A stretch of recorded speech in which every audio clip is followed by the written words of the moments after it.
En la experiencia que voy viviendo cada día, estando al lado de algunas multinacionales, algunas españolas, otras fuera de España, otros países y trabajando con CEOs muy cerquita en lo que es desarrollo estratégico, penetración en otros países, gestión de personas, organización, transformación organizacional, la verdad es que yo lo definiría como con 3 etiquetas, ¿no? La primera etiqueta yo me gusta llamar que es la capacidad de traer el futuro al presente, pero le podríamos llamar, para etiquetarla mucho más, estrategia. Claro, la estrategia tiene que ver con esa capacidad que tenemos de generar múltiples alternativas, porque hacer estrategia es tener capacidad para elegir, y uno elige mejor cuando genera más alternativas donde elegir. Incluso aunque muchas veces sea para elegir lo que siempre hicimos, pero desde luego desde la posibilidad de plantearnos nuevas alternativas, nuevas formas de entender un mercado, nuevas formas de comprender a nuevos clientes, de acercarnos a ellos, de gestionar la organización, etcétera, etcétera. El propio comité de dirección, ¿no? Máxima responsabilidad, por cierto, de un CEO. Así que la primera etiqueta, que sería de estrategia, tiene que ver con la capacidad de anticiparse. La segunda etiqueta tiene que ver con algo también que es muy clásico, que se comenta siempre, que no hay nadie que no hable de ello. En Forbes, en la revista Forbes, se hace una entrevista a 50 CEOs en todo el mundo y los 50 CEOs hablan de la misma palabra, ¿no? Y es la palabra innovación. ¿Qué se pide de un CEO y de todo su equipo, el de dirección de una organización? Fundamentalmente la capacidad de generar pensamiento creativo. No solamente de tenerlo él o ella, o de disponer de esa capacidad, ¿no? Sino de saber gestionarlo a su alrededor. Por lo tanto, la mejor forma que tenemos también de innovar es rodearnos de buen talento. Es el talento hoy en día lo que más aporta a la innovación. Quizás siempre lo hizo, pero hoy ponemos mucho más foco en ello. No hablamos de innovación relacionada solo con productos, no hablamos solamente de procesos, que también, hablamos también de innovación en talento. Y eso que podríamos llamar pensamiento creativo, pensamiento transformador organizacional, es lo que hoy en día el CEO tiene que tener como segunda etiqueta importante. Y la tercera, y clave, es la acción, es hacer que las cosas pasen.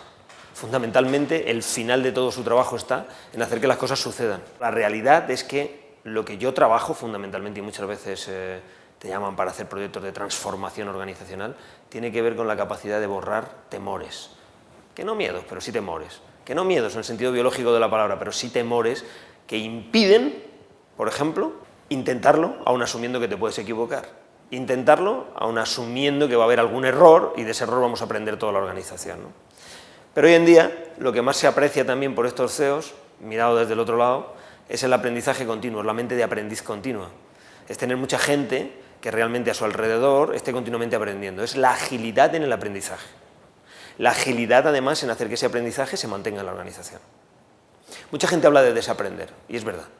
Realmente para aprender y para que el aprendizaje sea más ágil, hay que saber qué hay que borrar, qué hay que quitar.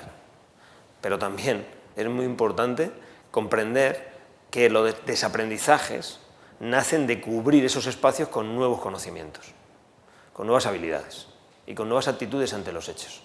Y esto realmente muchas veces es lo que más ocupa su cotidianidad. En la mayor parte de nuestros proyectos incluimos al CEO de la organización, porque no podemos en todos, ojalá.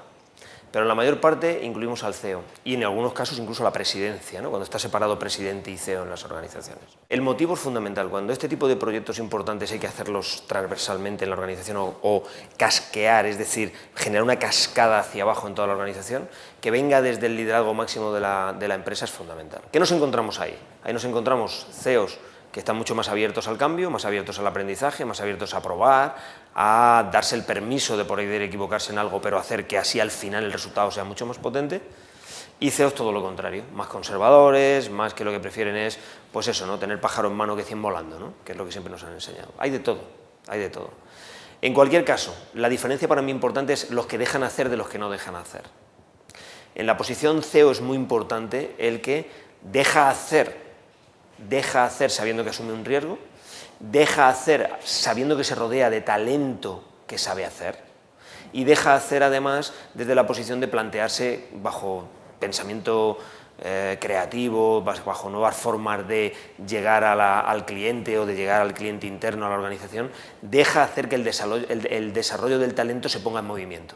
En mi experiencia esto no va separado, no puede ir separado. Me he encontrado con organizaciones que por una parte tienen una estrategia clarísima, que además han triunfado en 3, 4 años cuando han empezado a entrar en mercados internacionales, etcétera, con crecimientos altísimos de 2 dígitos, importantes crecimientos además en épocas difíciles. Sin embargo, han olvidado y han tenido que recuperarlo 3 años después los modelos de liderazgo de la organización. lo que llaman escuelas de liderazgo internas, lo que llaman el desarrollo realmente de sus principales líderes.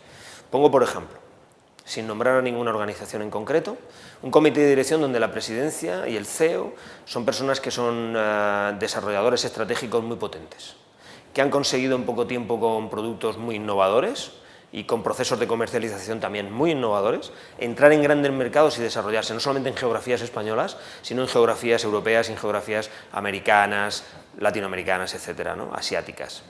Sin embargo, se encuentran con comités de dirección muy planos, es decir, comités de dirección fileteados de forma que son muchos miembros para un comité de dirección, pero es así, forma parte de la estrategia y es una buena estrategia, también organizacional, que sin embargo no tienen esos comités, esas personas, esos miembros, ¿no? Esos miembros del comité de dirección no tienen completamente desarrollados los modelos de liderazgo adecuados para desarrollar al resto de la organización. En 3-4 años se pueden encontrar un problema muy grande en la organización de desarrollo estratégico. Es decir, lo que primero no contaban para la estrategia, que era el desarrollo de las personas, se convierte al final en el problema de desarrollo de la propia estrategia. Con lo cual, es hambre para hoy, pan para hoy, hambre para mañana, pero también es un problema de business, es un problema de P&L, es un problema de resultados económicos de la organización. Una pregunta es cómo la organización se alimenta de abajo arriba y cómo desde abajo arriba se observa también que desde ahí se puede hacer estrategia. Eso es clave. Porque cuando estamos hablando de estrategia, en el sentido que en la pregunta anterior que me hacías, te lo relacionaba con desarrollo de personas, nunca dije de arriba abajo. Es decir, es en todas las direcciones posibles, porque una de las formas mejor que tiene de aprender una organización es escuchando sus comerciales, escuchando a la gente que trabaja en sus tiendas si es que es una organización que necesita retail, por ejemplo, ¿no?